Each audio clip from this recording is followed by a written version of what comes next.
ਸਾਬਕਾ ਕੇਂਦਰੀ ਖਜ਼ਾਨਾ ਮੰਤਰੀ अरुण जेटली उंदा दिल्ली के एम्स अस्पताल काल होई जाने उपर जम्मू कश्मीर भारतीय जनता पार्टी के सीनियर लीडर ते साबका MLC विक्रम रंधावा ने दुख प्रकट किया है। सुरगवासी लीडर के योगदान की चेता करते हुए उन्हें आख्या जे अरुण जेटली जम्मू कश्मीर के लोगों की समस्याएं का नबेड़ा करने ताईं हमेशा पेश रहिंदे है।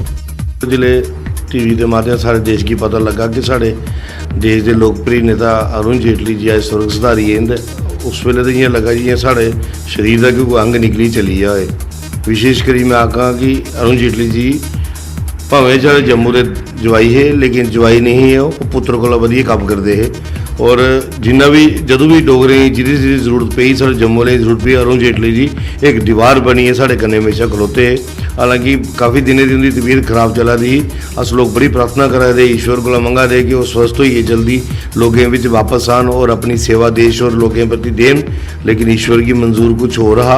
आज बड़ा बड़ा आघात असेंगी भारतीय जनता पार्टी की पूरे देश की और जम्मू के खिते की लगा है क्योंकि जम्मू खिते के प्रति अरुण जेटली का एक विशेष लगाव है और हमेशा जम्मू के लिए कुछ भी डिमांड होंगी हो तो वो लड़ाई लड़ने वो तैयार होंगे कि जिस प्लेटफॉर्म पर जाना पऊगा मैं जागा। अज जी डोगरी 8वीं शेड्यूल आई दी है साड़ी वो पिछे भी अरुण जेटली का बहुत बड़ा योगदान है और मैं ईश्वर के प्रार्थना करगा कि उन्हें स्वर्गें में वास देन, अपने चरणें वास देन और उनके परिवार की ये जो दुख इन्ना बड़ा घाटा होया है इसी बर्दाश्त करने की जी ताकत।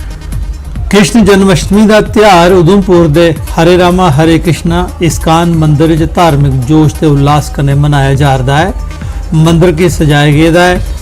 श्रद्धालु कतारे च खड़ोइए भगवान कृष्ण के दर्शन करने ताईं अपनी बारी का इंतजार करते दिखे गए। भगवान कृष्ण का जन्म उत्सव मनाने ताईं शंख बजाए गए, पवित्र मंत्रें का उच्चारण किया गया। पूरा माहौल अलौकिक अशकै कृष्णमयी हो गया।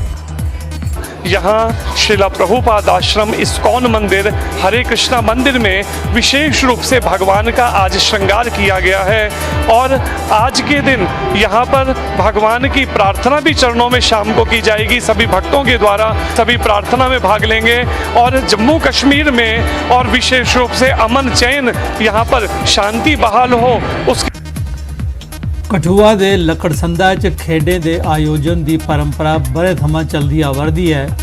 ऐतकी इस परंपरा तहत कबड्डी के मुकाबले का आयोजन किया गया। इस आयोजन में बख-बख रियासतें थमां आए दे खिडारियों हिस्सा लेता।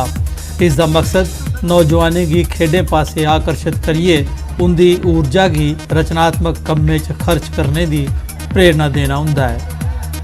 इसका मेन मोटो ये है कि एक बच्चे जो उन्हें मैसेज मिलता है कोई अपनी शरीर की तंदुरुस्त रखना इस नशे को अज का जो दौर है और हर बच्चा जोड़ा वो नशे की तरफ जावे, लेकिन अं ध्यान कन्वर्ट करिए खेलों की तरफ लियाने की कोशिश कराने।